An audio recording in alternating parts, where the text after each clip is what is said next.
Just a moment to say, first of all, Todat Hashem, thank God, we feel very, very blessed for the birth of our fourth child, Hila Miriam, and we just want to take a moment that normally there's a tradition of a Simchat in Gibraltar. It's a lafadas or something like that, which is where you scare lafadas,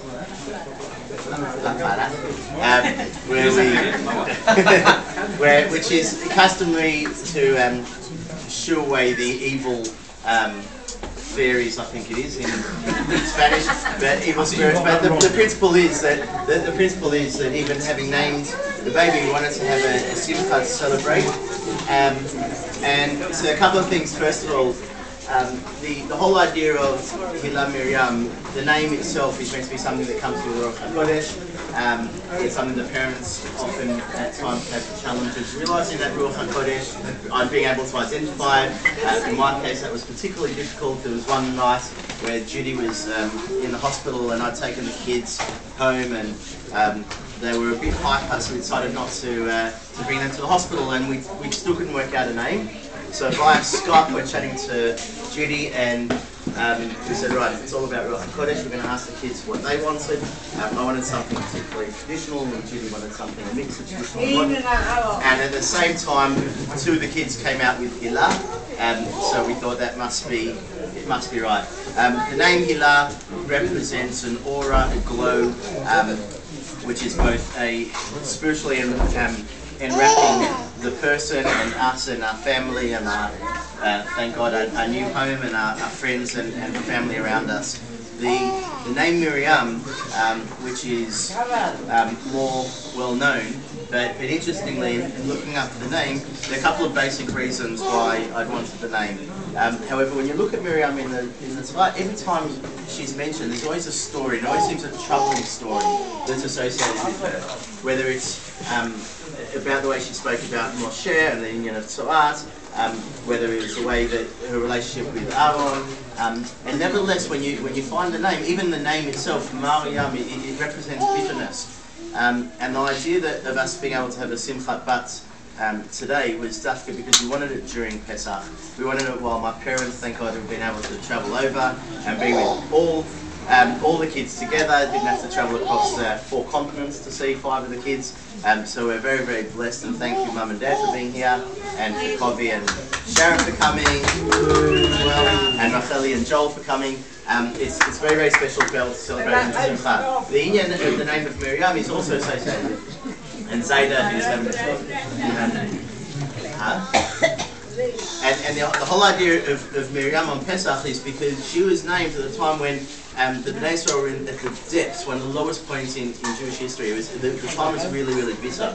And yet the name represents water. The name Miriam she was called, there are a couple of questions which are really strange about her. First of all, she was called a Neviah, and not only that, she was also referred to as Aaron's brother. And yet we know that, first of all, the time that she's referenced as a Neviah is actually 8 years earlier on in it's actually in Pasha forward that she'd actually been mentioned before in the Torah. There's a question, why wasn't she mentioned earlier as being a Neviah? And secondly, why does the Dafka mention her as being associated with Aaron and not with Moshe? And so the simple answer that's given, or the straightforward answer that's given, is that Rashi says that it's because it mentions that Moshe hadn't been born yet, and the fact that she's mentioned as a Neviah, why she mentioned it as a Neviah, Rabbeinu Bachai mentions that it's because it's Midah Keneged Midah. She had put Moshe, when Moshe was a baby, she put him into the Nile, and she kept an eye on him while he was going down the Nile, not just down the Nile in a physical sense, but she protected him. She looked after him from a spiritual perspective as well, and we see that being enacted later because, as you all know, Paro, when he's told to, when he tells the midwives, the Jewish midwives, that they have to kill all the babies. So there's Pua and Shifra, right? And Shifra being Yocheved and Pua being Miriam, right? And they took it upon themselves that they're not going to listen to Paro, and they're actually going to save the Bnei Israel. And as a result of that, the sukh for that was they were able to build. They were able to build houses. They were able to build a home, which is something that we also feel very, very blessed at the moment. both to have a home and to build a home is exciting in itself. But it doesn't just mean a physical home. What it actually meant was they had out of Yocheved and Miriam came Malchius and came both Malchius and Yisrael and also their Kohuna. Right, out of Yocheved came the Kohuna, and out of Miriam came Malchut David. So on a simple level, we can already see there's some association with water. But Dafka, the thing which was really, really particular about Miriam, and really trying to explain why she was called a Neviah only 80 years after she'd already put Moshe into the sea, was because it says that while the Bnei Yisrael were in the Midbar and Miriam was around, there was a well, and they were able to have sustenance. It was only when she died that the wells had dried up. And we see this inyan of wells being something that is very common amongst the Avot. We know that with both Avot and also with Moshe and with Rivka as well, that they found their basherets, that either it was found for them or they found their basherets alongside a well. That Miriam was miyuchad, that not only did important things to her happen near a well, she actually had gone and dug the well. She was someone who she had gone and dug the well, and we know that in Torah, metaphorically, a well for us refers to Torah. And the Bnei Yisrael were able to live off the Torah through the zchut of Miriam. We know that on the surface, in the physical world, everything is material and everything is available for us.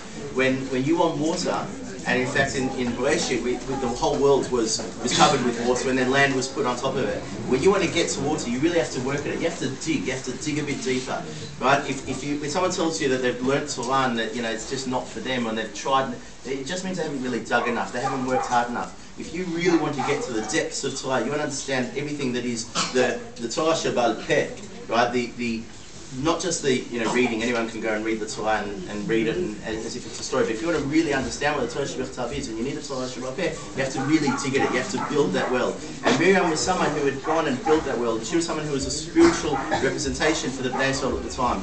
And it's why it culminates then in the end of it that she was referred to as a Neviah 80 years later, and she was referred to as a brother of Aaron, because she understood that with the Malchut that was coming out of her and the Kohana that was coming out of Yocheved, she understood that between the two, you have both the brother of Kohanim, which is what Hila Miriam is, that her brothers are, we are a family of Kohanim, so her brothers are Kohanim, but she understood that between both the Kohanim and also the Malchut, you're really able to get that sustenance of Bnei Yisrael. And it culminated in, as we get to the end of Pesach, we're going to have the Shira, and we're going to have this amazing, what had just been the Yetziat Mitzrayim.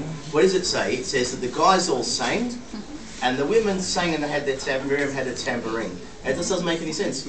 We told the night of Pesach you have to take the matzah, take just what's on your back. We don't have any time to move. Pack all our belongings. Just get out of there as quickly as we can. Paro and his hordes are coming after us. It doesn't make sense. What she shouts, and she goes, 1 minute, women. We're going to get our musical instruments, we're going to get it all nicely, we're going to be prepared, so that when we get to Yetziat Mitzrayim, when we get to Yom Tov, we'll be ready. And it doesn't seem to make any sense.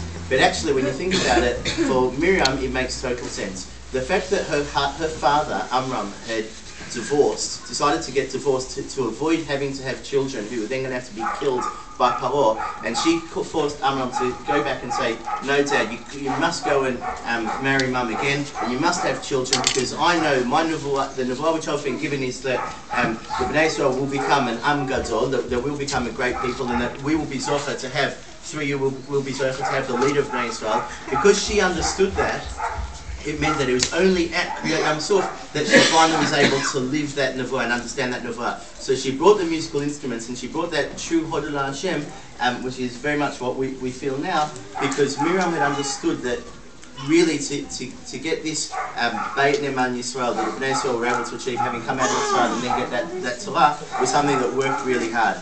Our Aliyah for us has been an amazing start, and please God it will continue. And many thanks to my gorgeous wife Judy for everything that she's done, both for the family and is agreeing to make Aliyah, and for our first how many sabras that we've got.